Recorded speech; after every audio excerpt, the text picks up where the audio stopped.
हिसाब से कर पाऊंगा जैसे मैंने अपनी दोनों बेटियों का किया था। पिताजी, आप दिन रात क्या सोचते रहते हैं? जरा देखिए तो तुमको तुम्हारा शरीर चिंता से सूखा जा रहा है। आप परेशान मत होइए पिताजी, महादेव जो चाहेंगे तो सब अच्छा हो जाएगा। आप बैठिए, मैं आपके लिए पानी लेकर आती हूँ।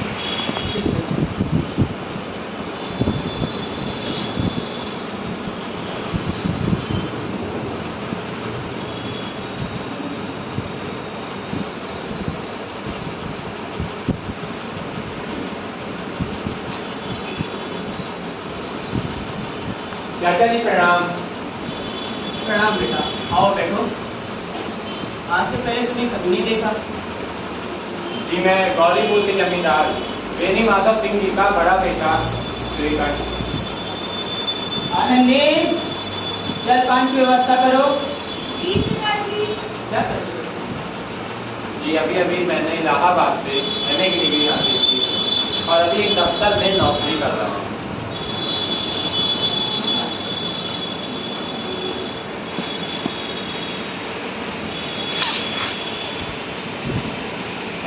आनंदी के लिए मिल ही नहीं सकता और ये तो मेरे मित्र बेनी माधव का बेटा है।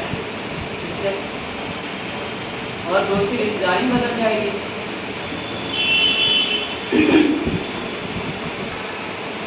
जी अभी तक तो नहीं। आनंदी, जी पिताजी। इससे मिलो। ये श्रीकांत है, ये गौरीपुर ग्राम के जमींदार का बेटा, यानी कि मेरे मित्र बेनी माधव सिंह जी का बेटा है और अभी एमए पास करके एक दफ्तर में काम कर रहा है। मैं सोच रहा हूँ कि तुम दोनों की शादी करा दें। बेटा तुम्हें कोई एहसास तो नहीं? जी मुझे कोई एतराज नहीं। अच्छा चाचा जी मुझे आज्ञा दीजिए, मैं चलता हूँ, मुझे कहीं और भी जाना है। अपने पिताजी को मेरा प्रणाम देना। जी बिल्कुल।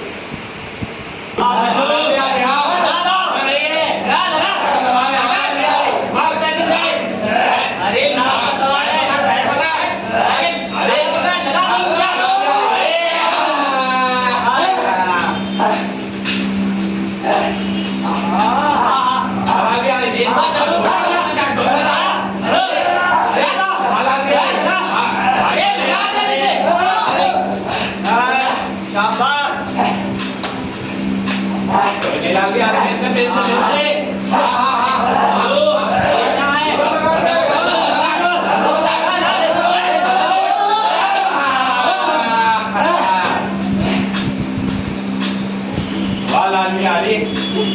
तुमने मेरा नाम रोशन कर दिया।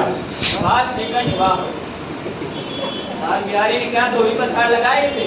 हाँ तो भाई किसका है? हाँ भाई, और इसकी शादी में कितना सत्कार हुआ था। हम लोग इतने स्वादिष्ट पकवान थे, बस खाते ही जाओ खाते ही जाओ। आपके बड़े घर की शादी थी। तो पछाड़ मारा लाल बिहारी ने।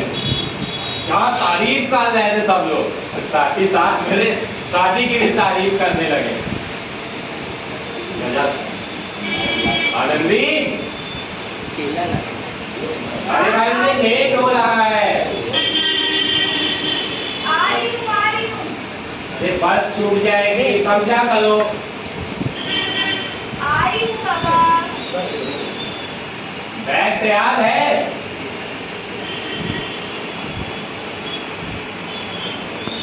आ गया।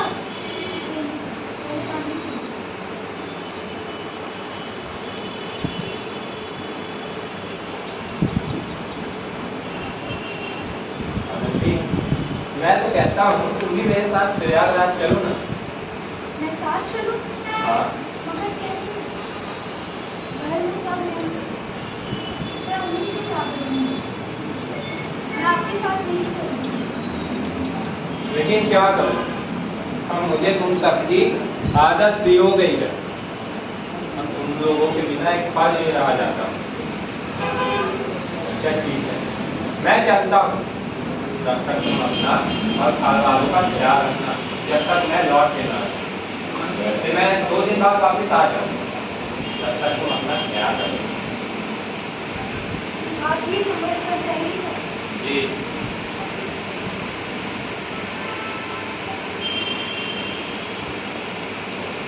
अभी जी साहब, अभी मुझे बहुत तेज भूख लगी है, आप मुझे मछली बना दीजिएगा। जी आप हाथ मुंह धोइए, तब तक मैं इसे पका के आती हूँ। ठीक है। भूली हुई हो ना, उसे भी देख लूंगा और तुम्हें भी देख लूंगा। जरा सवाल संभाल के बात करिए। ये शनिवार का दिन क्यों है? हाँ भाई, अब फर्ज करेगा पत्नी के न रहने पर कैसा अत्याचार होता है इसके ऊपर। हाँ सही कहते हो। अच्छा हो कि उसने हाथ पकड़ लिया, नहीं तो आज कुछ अनर्थ हो जाता। अगला समझ कर उस पर अत्याचार करते हैं, सोचते हैं कि श्रीखंड की पत्नी से बाहर रहती है, उसका पति तो बाहर रहता है। अगर श्रीखंड नहीं है घर में, इसीलिए उस पर इतना सब बहुत जमाते हैं। हाँ लेकिन आज तो शनिवार है, अब पता चलेगा कि श्रीखंड उन लोगों के खिलाफ। हमारे श्रीखंड के अंदर है वो और किसी में कहाँ है, और बस हम मुकदमा जीत गए। वाह, ये तो बहुत अच्छी बात है। अच्छा श्रीखंड, हम लोग चलते हैं, ठीक है? ठीक है जनाब। जरा ध्यान रखना, घर में छोटी मोटी बातें तो होती ही रहती हैं, ठीक है? कैसा चल रहा है? भैया भैया, आप जरा भाभी को समझा लीजिए, वो मुझसे मुँह संभाल कर बात किया करें, नहीं तो एक न एक दिन अलग हो जाएगा। क्यों, क्या हुआ? बेटा, ऐसी औरतें घर का सत्यानाश कर रही हैं, उन्हें ज्यादा सर पे नहीं चढ़ाना चाहिए।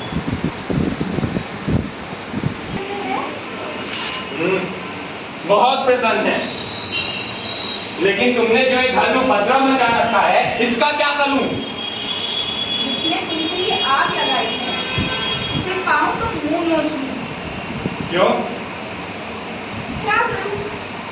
ये तो मेरी किस्मत की ही बात है। नहीं तो वो छोकरा जिसे चपरासी गिरी भाभी समूह नहीं, वो मुझ पर हाथ उठाने की कोशिश करता। गुस्सा अच्छी बात नहीं है, शांत हो जाओ और सारी बातें साफ साफ कहो, तब तो कुछ मालूम चले। परसों तुम्हारे लाडले भाई ने मांस पकाया, हांडे में घी कर पाव भरता, तो मैंने सारा मांस में डाल दिया। जब खाने बैठा तो बोला, भाभी दाल में घी क्यों नहीं है? मैंने बताया कि हांडे में तो सिर्फ पाव भर ही घी था। बस इतनी सी बात में वो मेरे मायके को पूरा भरा दिया। तो मुझसे भी ना रुका गया। मैंने कहा, हमारे यहाँ तो नौकर चाकर इतना घी खा जाते हैं और किसी को जान भी नहीं पड़ती। बस इतनी सी बात पे उस अन्यायी ने मुझ पर हाथ उठा दिया। अगर मैंने उसका हाथ ना पकड़ा होता तो आज अन्याय अनर्थ हो जाता। इतना सब हो गया, उस लाल बिहारी की तेरी हिम्मत से तुम।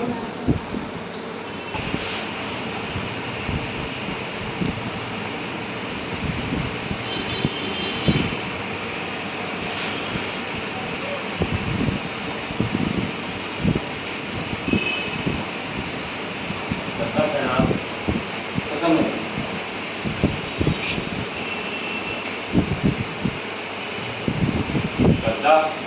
अब मेरा इस घर में निर्वाह ना हो पाएगा। क्यों?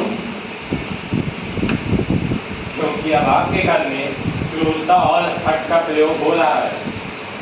जिन लोगों को बड़ों का आदर सम्मान करना चाहिए, वो उनके ऊपर लात उनसे उठाते हैं।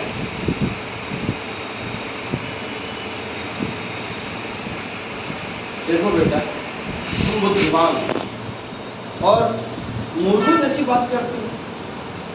औरतों को इतना सर नहीं चढ़ाना चाहिए, ऐसे में घर का सत्यानाश हो जाता है। जानता हूं आपके आशीर्वाद से, इतना मूर्ख नहीं हूं, और आप खुद जानते हैं कि मेरे समझाने पर इसी गांव में कितने ही घर बिगड़ते बिगड़ते बन गए हैं। और जिस ईश्वर के दरबार में उस स्त्री का मैं उत्तरदाता हूं, उसके प्रति ये घोर अन्याय, पशुवत व्यवहार।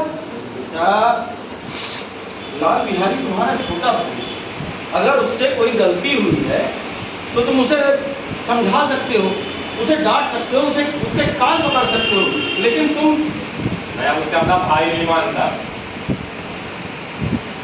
उस औरत के कारण। जी नहीं, उसकी क्रूरता और मूर्खता के कारण। मैं उसकी इस गलती को कभी मैं उसके सामने कैसे जाऊं, उससे कैसे बोलूंगा, उसके सामने मेरी आंखें कैसे उठेंगी। मैंने सोचा था कि भैया मुझे बुलाकर माफ कर देंगे, लेकिन ऐसा नहीं हुआ। अरे इतना ही नहीं, भैया मुझे बुलाकर 2-4 बातें भी कह देते, 2-4 थप्पड़ भी मार देते, तो भी मुझे इतना दुख न होता। भैया ने ये कहना वह मेरा नहीं देखना चाहती। मैं भी अब इस घर में नहीं रहूंगा, मुझे सहा नहीं जा रहा।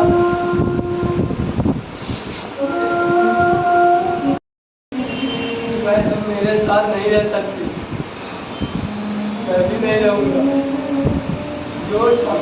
जो गलती हुई हो मुझे माफ करना। अब मैं चलता हूँ।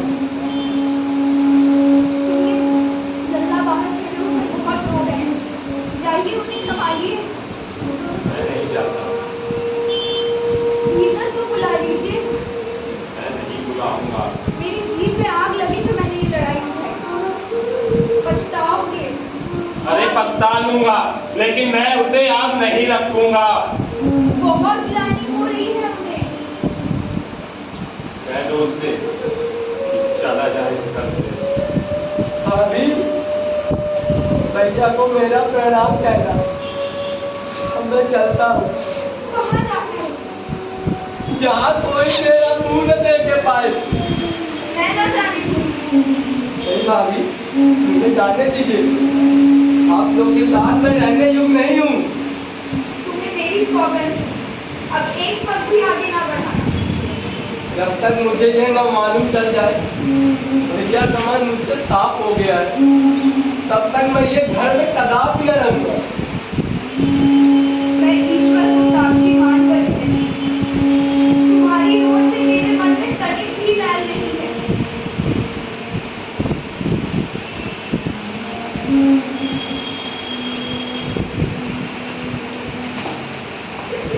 आप मैं पीछे भैया।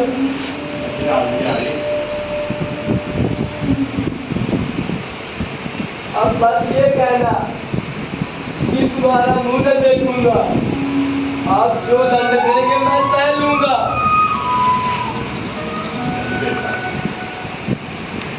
मेरे साथ भाग्य का फेर है। अगर भगवान चाहेगा तो ये दिन दोबारा ना देखना पड़ेगा।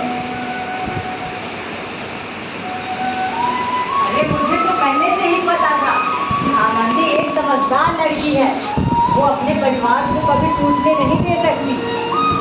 देखा तुम सबने इतनी सूझ और बूझ से सारी बातें अरे सुनो, वो बड़े घर की बेटी है, वो मर्यादाएं जानती है घर की।